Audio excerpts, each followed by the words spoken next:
What's up, guys? We're back in today with another video, and if you've been following along in our build series so far, you'll notice the last video we went ahead and started on the transmission. And if I flip the camera around here to the transmission stand, you'll notice we got no transmission. That is because we're still waiting on parts for it. I actually just got an email today that the converter, valve body, rebuild kit, and a couple other things shipped, so hopefully we'll be getting on that here soon. However, in the meantime, our front suspension all showed up today. So we got lots of nice boxes here to start working with. So we'll go ahead and make this video today about this. So we'll go ahead and start with our biggest, most exciting box here. These are the Viking Performance Crusader struts. So pull one out here.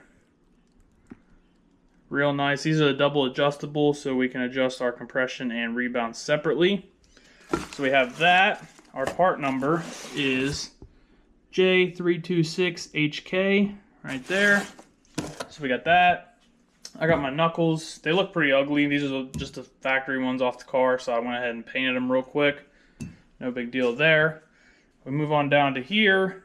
We have our SWAYBAR mount kit, part number 7976-202. And these, we'll get them open, are going to be our SWAYBAR mounts that are going to go on the struts. So we got those. Here we have our thrust bearing kit and our spanner wrench kit. We'll get into these later on in the video. And then we have our 5th gen strut coilover hardware kit. This is part number 7904-103. There's also a 7904-102. So we'll get into that also here and later in the video. Let's open it up real quick. We got a couple nuts here, a washer, and we have our spring cap there.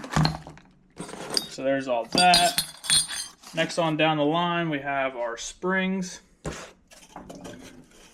These things just look beautiful. Part number on those is going to be 12DP225. So we have all that. We just got a couple other smaller things back here. And then we have all new control arms here in this big box right here. So we'll go ahead and get into starting putting everything together. Okay, so before we go ahead and start installing our suspension, I want to go over our hardware kit. So everything on this Viking Performance setup so far looks top notch. I'm real happy with fit, finish, quality, all that. The one thing I'll say is these directions are a little confusing in a couple places. So we'll start out right here at the top. It says right here, note, coilover kit number 7904-102 is required for the strut to be utilized in a coilover system. I have kit number 7904-103. So if you go on Viking's website and look up this part number right here, it is a little bit different than this kit. And it says, used for struts except for 5th gen Camaros that are not using factory or aftermarket camber caster plates. We are not using those, so we went with the 103 kit. Now, the 103 kit comes with a lock nut, our spring nut, a washer here. We're not going to be using that, but we'll go into it here in a couple minutes, and this nice spring cap. This spring cap is going to allow us to use our factory bumpers instead of using a camber caster plate. And what I mean by that, if we come over here and look at our factory suspension, we have our strut here, we have our dust boot underneath our spring, we have our spring right here, and then on the end, it's already taken apart. This will sit on the end, bolt down, and keep that spring compressed. So this is a lower strut mount. They call it a bumper. So this is a lower one. There's also an upper one. We'll get to that here in a minute. If you're using this kit, you want to save the assembly from here up and reuse it. Mine is all chewed up inside, so I went ahead and just bought a new one. But I'll show you what this whole assembly looks like. So if we come over here, here's our lower assembly. We have our nut that keeps everything in place. We have a washer under that. It goes just like this. We have our bumper, and then we have another washer underneath. we're not going to be using this washer. All this washer is underneath the dust boot. If I can pull it off real quick, you have that little piece right here. This just goes over top of it, so it sits like that. So we don't need this. We're not running the dust boot. We're not running this. So we can get rid of our new washer for our new part kit, but we're going to use everything else. So if you were using the 102 part kit, you would get rid of this whole thing and you would use a different hardware kit, camber caster plate. But this is what we're going to do. So I'll go ahead and get set up and show you how we do that. We can now go ahead and install our strut assembly. So the first thing we're going to do is we're going to take our strut, and it comes collapsed in the box. We just want to pull it apart and extend it all the way out, just like that. Now we are ready to start assembling it. Now, one thing that Viking states multiple times in their instruction manual is to use anti-seize on everything. They say if you don't use it, it'll actually void the warranty. So I'll just go ahead and show you how this one goes on dry, and then I'll pause it, go ahead, put anti-seize on everything, put it together, and show you the finished product. So what you want to do is you want to take your anti-seize and put it all over these threads right here, and then you want to put it all over all of your internal threads. That way, whenever we go to adjust it, once it's in the car, we don't mess these threads up anywhere. So when we go to assemble it, the first thing we're going to do is we're going to take our SWAYBAR mount. If you're not using your SWAYBAR, obviously you'll skip this step. So we'll screw that down onto our strut first, all the way down to the bottom. After that, we'll take our lock nut right here. Now this lock nut has this side right here with a lip on it, and this side's flat. The side with the lip will go facing up. So then we'll put that on our shock, screw it all the way down to the bottom as well. Next, we'll take our spring nut, once again with this shoulder right here facing up, screw it all the way down on there, just like that. Next, you would typically take this washer, cover each side in anti-seize, and set it down on there. We're going to upgrade this washer to the thrust bearing kit. And what that does is it makes it a little bit easier to adjust your ride height if need be. So instead of this washer, we're going to use our thrust bearing kit like this. So it'll be a washer, a bearing, and another washer on top. So kind of sandwiched between just like that. So that'll set down on there, just like that. Next, our spring will go on top of that. So there's all that. Up next, we have our spring cap right here.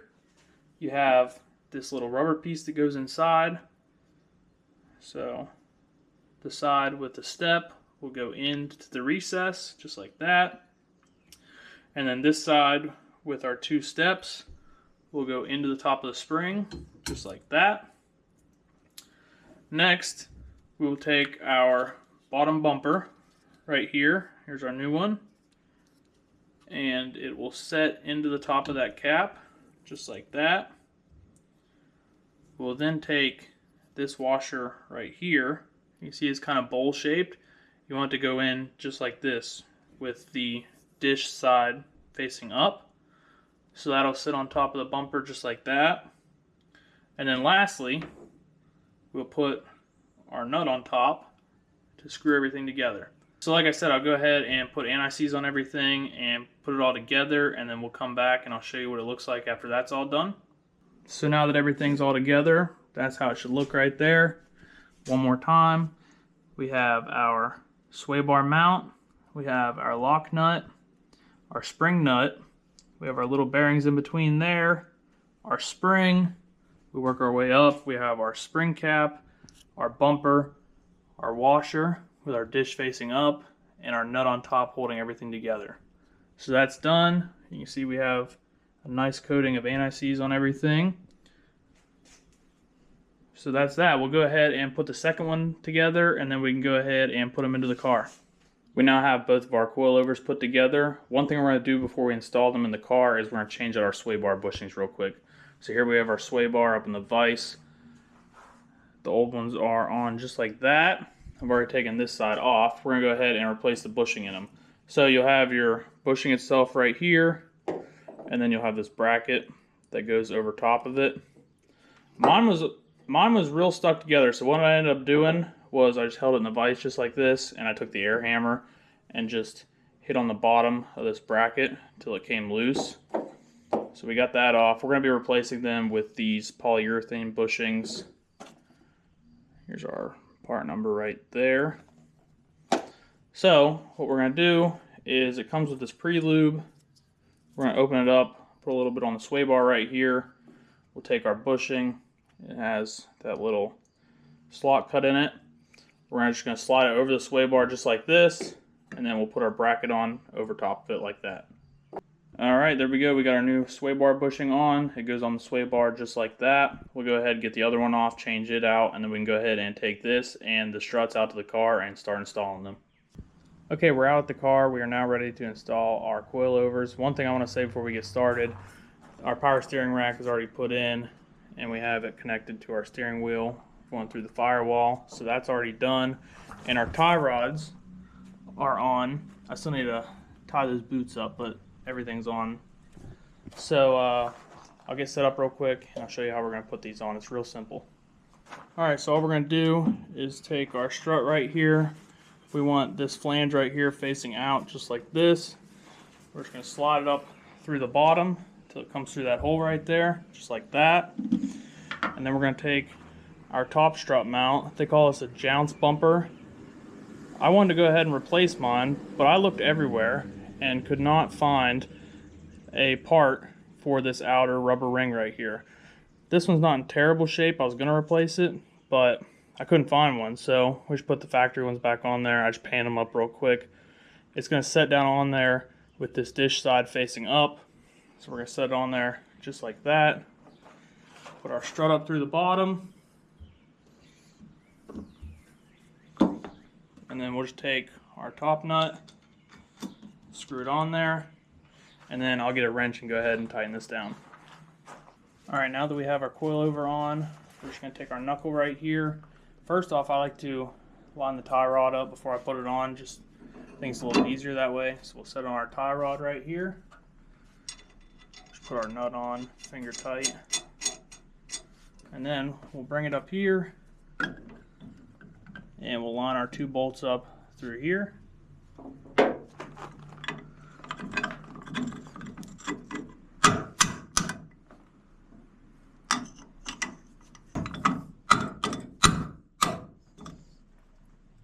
Then we'll just put our two nuts on the end.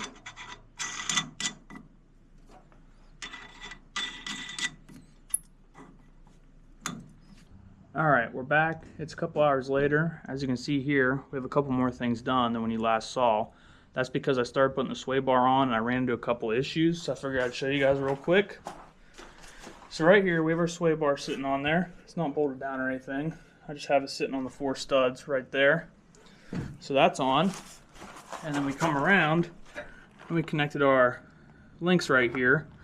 One thing to note is where it connects up here to our sway bar mount. I actually put both of them on the same way, and this one ended up being backwards. So I had to take this strut back off, flip it around, and put it back on. So it comes around just like this, comes up, and you want this side with this little cutout facing the front of the engine. Just like that. So we're on the passenger side here. So it sits like that. We'll go around to the driver's side real quick. Same thing. Our sway bar comes right here, connects to our link down here. Then we go up top to our mount, and we have that cutout facing the front of the engine also. So we got that done, fixed. We're good to go there. So now we can move on to putting our control arms on. Okay, we'll go ahead and start installing our control arms next, but one thing I want to talk about before we do that, if we have these 2 bolts right here, we have a longer one for our one control arm and a shorter one for our other. But if you look at them, the black one on the head right there, it says 10.9, and on this red one, it says 8.8. That is the grade. Metric bolts have 3 standard sizes. You have 8.8, 10.9, and a 12.9. The higher the number, the better grade it is.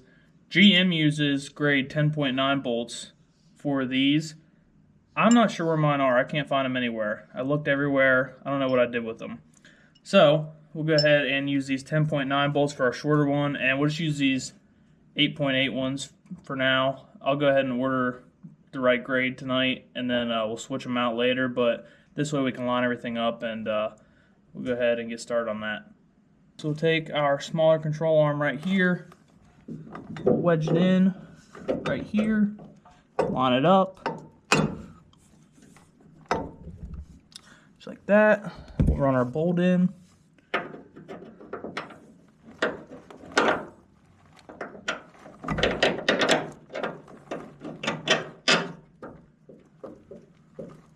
And then we'll go ahead and put our nut on. You want to use lock nuts too, but I also don't have any of those, so let's use a regular one for now. Switch it out later.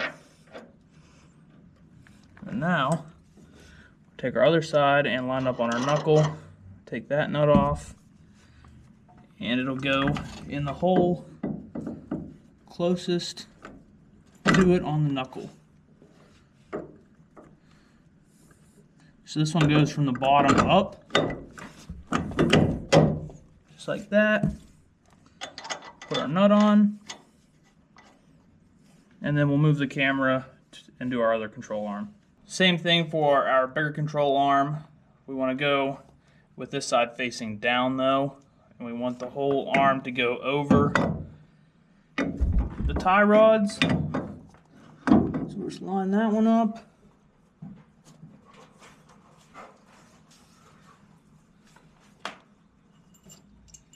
And put our bolt through.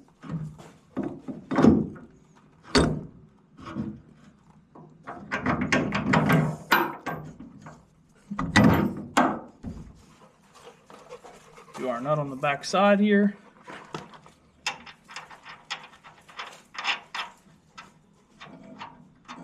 Alright, there we go. We have our lower control arm on. If you notice in the last clip, I actually had the wrong one on. That's why it wouldn't line up. That's my bad. I marked which one it was, but I must have grabbed the wrong one. You can tell because if you see where it comes out of this, it bends in slightly right here. In the last clip you saw it bent out. So I had the wrong one on there. No big deal. Couldn't get it to line up, so I just took it off, put the right one on. So that's on. Now we have both of our control arms, our tie rod, our sway bar, and our knuckle. Everything's lined up good.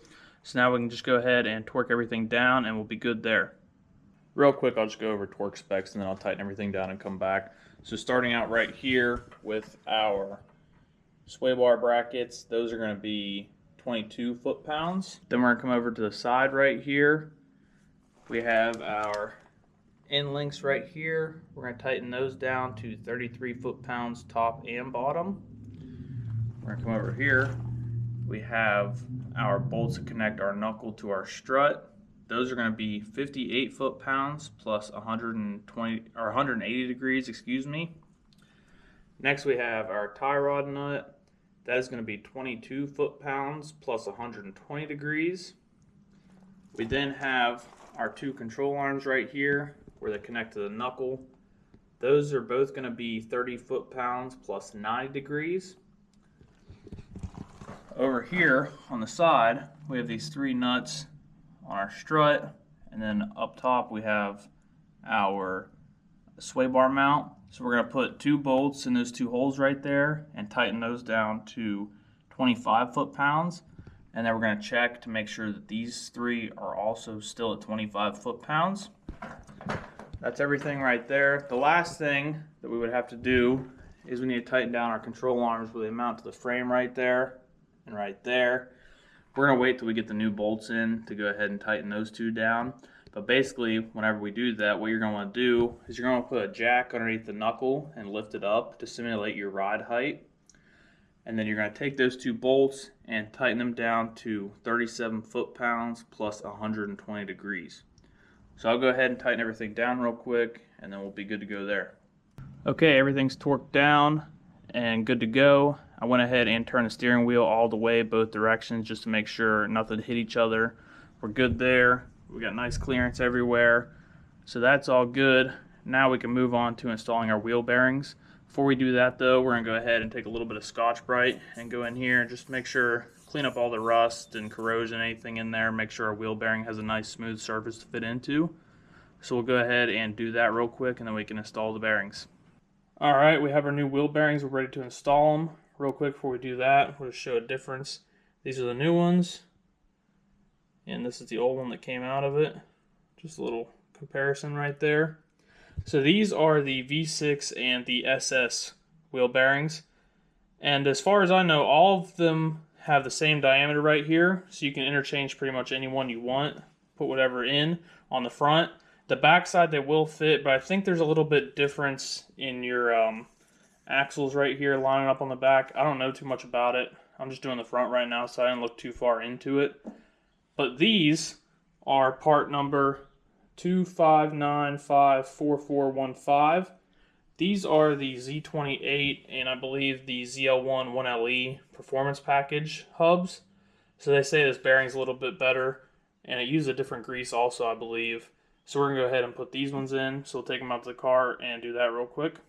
Now the only thing we're going to do here is we're going to line up these 3 holes with our bolt holes right here and just slide it in. Just like that. And then I'll take a couple taps with a rubber mallet just to get it started in there.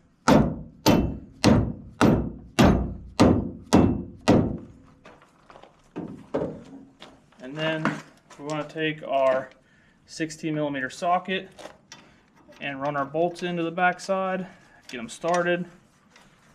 And then we'll just tighten these 3 bolts down a little bit at a time. That way it pulls the hub in evenly.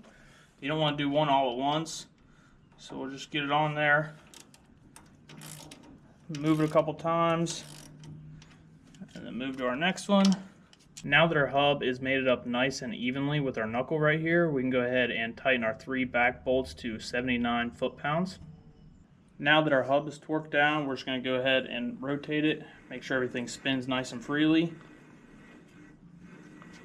Looks good to me. And then the last thing we're going to do is we're going to spray a little bit of WD-40 on the face of this hub right here, just because it'll probably be a couple weeks before we get back to putting the brakes on. So I'll go ahead and do that, and then we'll be done. Alright, and there we have it. We now have our entire front suspension and steering system done. The only things left to do is I need to replace those 2 bolts whenever they come in. I just ordered them. They'll be here soon, so we'll just go ahead and swap those out and torque them down. And then we still need to adjust our ride height, compression, and rebound. I'll go ahead and wait till we get the brakes done and get the car on the ground to do that. So we are all good there, and that should conclude this video today. I actually just got my transmission parts in the mail, so maybe we'll get started on that in the next video, or maybe we'll go ahead and do our brakes. We'll just have to see what happens and which one we get on to first. But stay tuned for those videos, and once again, thank you guys for watching, and we'll see you next time.